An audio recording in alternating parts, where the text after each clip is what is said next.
नमस्कार दोस्तों।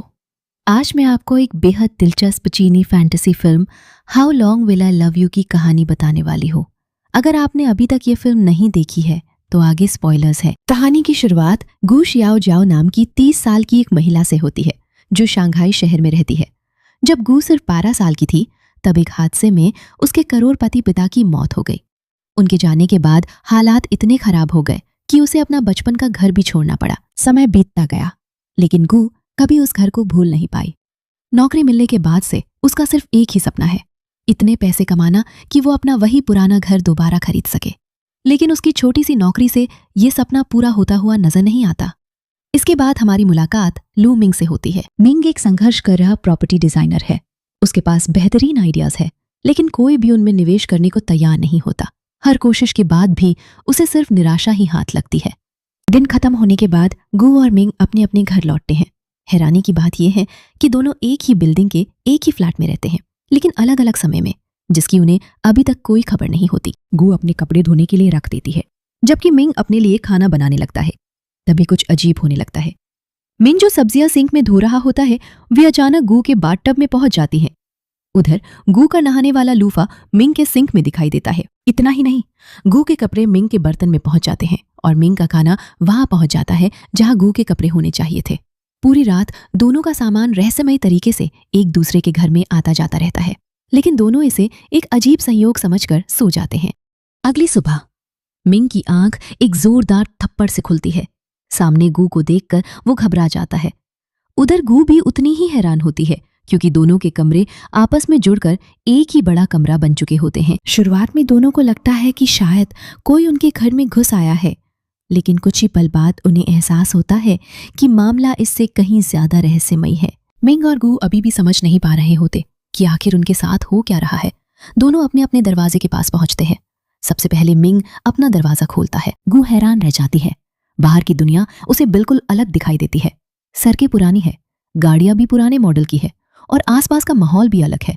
तब मिंग बताता है कि उसके लिए सब कुछ सामान्य है क्योंकि वो 1999 में रह रहा है। अब गु अपना दरवाजा खोलती है।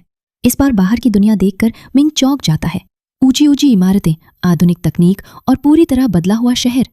गु उसे बताती है कि ये 2018 है, यानी दोनों एक ही फ्लैट में रहते हैं लेकिन उनके बीच पूरे 19 साल का फर्क है। यकीन करने के लिए गु मिंग को जोर से थप्पड़ मारती है। दर्द महसूस होते ही दोनों समझ जाते हैं कि ये कोई सपना नहीं बल्कि हकीकत है। इसके बाद वे दोनों एक साथ दरवाजे खोलने की कोशिश करते हैं लेकिन ऐसा करते ही पूरा अपार्टमेंट जोर से हिलने लगता है। थोड़ी देर बाद उन्हें एक और बात समझ आती है। वे एक दूसरे का दरवाजा खुद से नहीं खोल सकते। किसी भी दरवाजे से बाहर जाने के लिए दूसरे व्यक्ति का साथ होना जरूरी है। इसी बीच गु को याद आता है कि अगर मिंग सचमुच 1999 में रह रहा है तो उसके पिता अभी जिंदा होंगे। वो तुरंत 1999 में अपने पुराने घर पहुंचती है। वहां वो अपने बचपन वाली खुद को अपने पिता के साथ खेलते हुए देखती है। इतने सालों बाद अपने पिता को जिंदा देखकर उसकी आंखें भर आती हैं। वो उनके पास जाने की कोशिश करती है लेकिन तभी जमीन जोर से हिलने लगती है और वो उनके करीब नहीं जा पाती। उधर मिंग भी जानना चाहता है कि भविष्य में उसका क्या होगा, लेकिन बाहर जाने की बजाय गु उसे अपना लैपटॉप देती है और कहती है कि इंटरनेट पर अपना नाम खोजकर देखो। मिंग पहली बार इतनी आधुनिक तकनीक देखकर हैरान रह जाता है लेकिन जैसे ही वो अपना नाम टाइप करने लगता है फिर से भूकंप जैसा झटका आता है। अब दोनों समझ जाते हैं कि वे अपने अतीत या भविष्य वाले रूप के सामने नहीं जा सकते। एक ही समय में एक इंसान के दो रूप मौजूद नहीं रह सकते। रात को गु अपने मोबाइल से गाने चलाती है और वॉइस असिस्टेंट की मदद से खाना ऑर्डर कर देती है। मिंग ये सब देखकर दंग रह जाता है। उसके लिए ये किसी जादू से कम नहीं था। उधर शहर में कुछ वैज्ञानिक और बड़े बिजनेसमैन एक गुप्त मीटिंग कर रहे होते हैं। एक वैज्ञानिक बताता है कि उसकी रिसर्च के अनुसार शहर में कहीं एक डायमेंशनल पोर्टल बन चुका है। वो एक रहस्यमयी विमान का उदाहरण देता है जो अचानक गायब हो गया था और कुछ समय बाद वापस अपनी जगह पर आ गया। उसका मानना है कि वो विमान समय और दूसरी डायमेंशन में चला गया था। अब उन्हें सिर्फ उस पोर्टल की सही जगह ढूंढनी है। वहीं इस प्रोजेक्ट को फंड करने वाला एक अमीर बिजनेसमैन इस पोर्टल का इस्तेमाल सिर्फ पैसा कमाने के लिए करना चाहता है। हालांकि अभी तक उसका चेहरा नहीं दिखाया जाता। उसी रात गु और मिंग को नींद नहीं आती। बातों बातों में गु अपने पिता के बारे में बताती है। वो कहती है कि पिता की मौत के बाद उसके पास उनकी याद के रूप में सिर्फ एक चाबी का गुच्छा बचा था। कर्ज की वजह से उनका घर और बाकी सारी चीजें भी उनसे छीन ली गई थी। अगली सुबह दोनों फिर अपनी अपनी दुनिया में लौट जाते हैं। गू अब भी अपने बचपन का घर खरीदना चाहती है। इसी वजह से वो एक ऐसे अमीर इंसान की तलाश कर रही होती है जो शादी के बाद उसके लिए वो घर खरीद सके। वो कई लड़कों से मिलती है, लेकिन कोई भी उसकी शर्त मानने को तैयार नहीं होता। आखिरकार उसकी मुलाकात एक ऐसे आदमी से होती है जो खुद को करोड़पति बताता है। गू साफ साफ कहती है कि शादी से पहले उसे उसका बचपन वाला घर चाहिए। वो आदमी तुरंत हाँ कर देता है, लेकिन उसकी बातें और हरकतें देखकर साफ पता चलता है कि उसकी नीयत बिल्कुल ठीक नहीं है। फिर भी अपने सपने की वजह से गू उसे एक मौका देने का फैसला करती है। वो आदमी कहता है कि घर की पूरी कीमत वो नहीं देगा, वो सिर्फ आधे पैसे देगा ताकि घर दोनों के नाम पर खरीदा जा सके। गू मजबूरी में उसकी बात मान लेती है। दोनों बैंक से पैसे निकालते हैं। गू पैसे उस आदमी को देकर उसे पानी की बोतल लाने भेजती है, लेकिन जैसे ही वो जाता है वापस लौटकर नहीं आता। असल में वो एक ठग था जो गू के सारे पैसे लेकर भाग चुका होता है। गू कई घंटों तक वहीं उसका इंतजार करती रहती है। आखिर में पुलिस आती है और मामले की जांच शुरू करती है। उधर 1999 में मिंग ऑफिस के वॉशरूम में बैठा कुछ खा रहा होता है। तभी उसे अपने बॉस और मैनेजर जाओ की बातचीत सुनाई देती है। बॉस के जाने के बाद जाओ अपने साथी से कहता है कि वो जल्द ही कंपनी के मालिक को धोखा देकर उसका सारा बिजनेस अपने नाम कर लेगा। लेकिन तभी उसे एहसास होता है कि कोई उनकी बातें सुन रहा था। वो मिंग को बाहर निकाल लेता है। राज छिपाने के लिए जाओ मिंग को पैसे देने की पेशकश करता है, क्योंकि उसे पता होता है कि मिंग पैसों की तंगी से जूझ रहा है। लेकिन मिंग तुरंत कोई जवाब नहीं देता और सोचने के लिए समय मांग लेता है। कुछ समय बाद मिंग फिर झाओ से मिलने जाता है। झाओ उसे नौकरी से निकालने की धमकी देता है। उसे भरोसा है कि मिंग के पास उसके खिलाफ कोई सबूत नहीं है, लेकिन मिंग को अपनी नौकरी की चिंता नहीं होती। उसे सिर्फ इस बात की फिक्र होती है कि कंपनी के मालिक के साथ कुछ गलत ना हो। ये सुनकर झाओ उसका मजाक उड़ाते हुए कहता है कि इसी वजह से वो जिंदगी में कभी सफल नहीं हो पाएगा। दूसरी तरफ गू अपनी ज्वेलरी की दुकान पर काम कर रही होती है। तभी उसकी मुलाकात बचपन की दोस्त श्याओया से होती है। श्याओया की शादी एक अमीर आदमी से हुई होती है। उसे देखकर गू झूठ बोल देती है कि उसकी भी शादी एक बहुत बड़े बिजनेसमैन से हो चुकी है। बातों बातों में वो अपने काल्पनिक आलीशान घर और अमीर पति की भी कहानी बना देती है, लेकिन उसका ये झूठ उसी पर भारी पड़ जाता है। श्याओया उसी शाम दोनों कपल्स के साथ डिनर का प्लान बना देती है। अब गू के पास कोई रास्ता नहीं बचता। वो मिंग को एक किराए का महंगा सूट पहनाकर अपने नकली पति के रूप में साथ ले जाती है। शुरुआत में सब कुछ ठीक चलता है, लेकिन थोड़ी ही देर में मिंग ऐसी ऐसी हरकतें करने लगता है कि गू शर्म से पानी पानी हो जाती है। वो बर्फ रखने वाले बर्तन से पानी पी लेता है। फिर उसके कोट पर लगा रेंट का टैग सबको दिखाई दे जाता है और ऊपर से वो खुद को यूएफओ रिसर्चर बताने लगता है। डिनर पूरी तरह खराब हो जाता है। इतना ही नहीं, गू की उंगली में पहनी नकली हीरे की अंगूठी गलती से गरम तवे पर गिर जाती है और कुछ ही सेकंड में पिघल जाती है। अब सबको पता चल जाता है कि वो हीरा भी नकली था। बेइज्जत होकर गू रोती हुई घर लौट आती है। मिंग उसे शांत करने की कोशिश करता है। दोनों साथ बैठकर टीवी देखने लगते हैं। तभी टीवी पर लॉटरी के पिछले विजेताओं के नंबर दिखाए जाते हैं।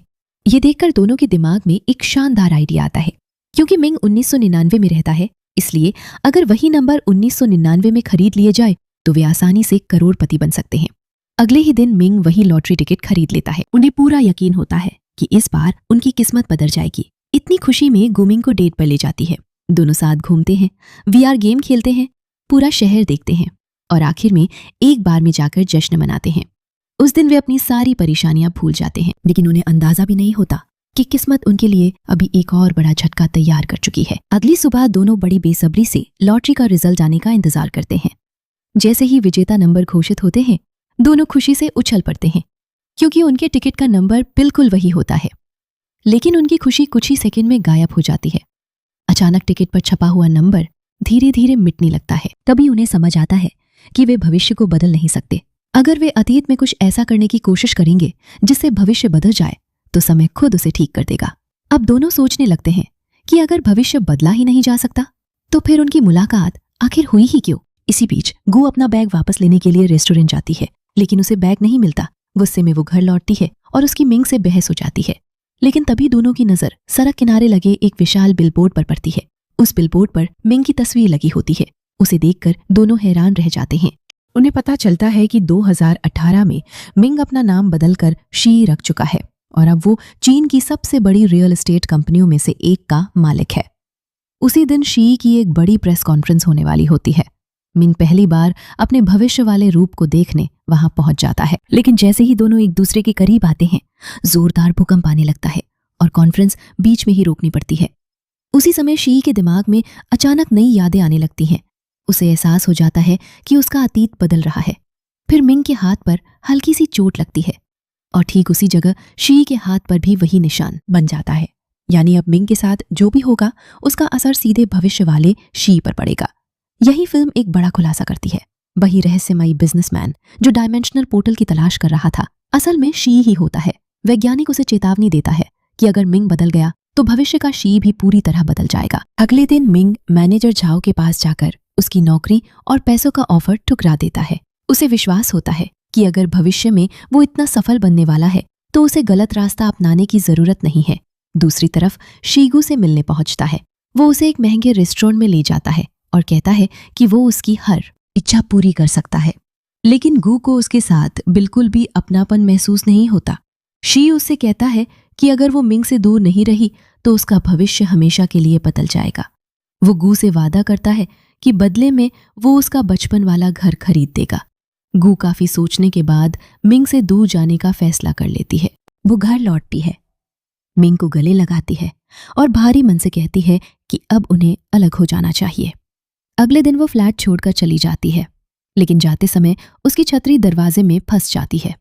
इस वजह से दरवाजा खुला रह जाता है और अब मिंग अकेले भी 2018 में आ जा सकता है। उधर 1999 में कंपनी का मालिक झाओ की साजिश का पता लगा लेता है। घबराकर झाओ उसे बेहोश कर देता है और उसकी हत्या को हादसा दिखाने की योजना बनाता है। इसी दौरान शी गू को उसका वही बैग लौटाने आता है जो उसने रेस्टोरेंट में छोड़ा था। जब वो जाने लगता है तब गू की नजर उसके कपड़ों पर लगे रेंट के टैग पर पड़ती है। तभी उसे समझ आता है कि ये शी नहीं बल्कि मिंग है। वो दौड़कर मिंग को गले लगा लेती है और उसे आखिरी बार चूम कर अलविदा कहती है। दोनों जानते थे कि शायद अब वे कभी दोबारा नहीं मिल पाएंगे। उधर मिंग को जाओ का फोन आता है। वो उसे एक पुल पर बुलाता है और कंपनी के मालिक की हत्या में साथ देने के लिए कहता है। मिंग साफ मना कर देता है, लेकिन तभी उसकी नजर मालिक के हाथ में मौजूद चाबी के गुच्छे पर पड़ती है। उसे तुरंत याद आता है कि बिल्कुल ऐसा ही कीरिंग गू ने उसे दिखाया था। उसी पल उसे सच्चाई समझ आ जाती है। जिस कंपनी के मालिक की हत्या होने वाली है वही इंसान गू का पिता है। यानी भविष्य का शी अपनी सफलता उसी हत्या की नींव पर खड़ी करता है। अब मिंग समझ जाता है कि समय ने उसे ये दूसरा मौका क्यों दिया है। इस बार वो जाओ का साथ नहीं देता, बल्कि अपनी जान जोखिम में डालकर गू के पिता को बचा लेता है।